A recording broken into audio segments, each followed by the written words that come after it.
ఎందుకయ్యా సాంబశివ ఎవరు నీకు చెప్పేరయ్య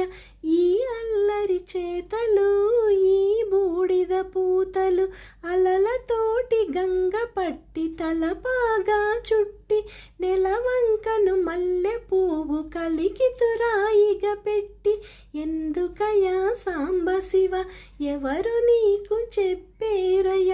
తోలు కట్టి పటకాగా కాలాహిని కుట్టి కేల త్రిశూలము పట్టి ఫాలమందు కీల పెట్టి ఎందుకయ్యా సాంబశివ ఎవరు నీకు చెప్పేరయ్యా రుద్రుడవో కారుణ్య సముద్రుడవో హర హర హర ఎందుకయ్యా ఈ దాసుని కందవయ దయామయ ఎందుకయ్యా ఈ దాసుని కందవయ దయామయ.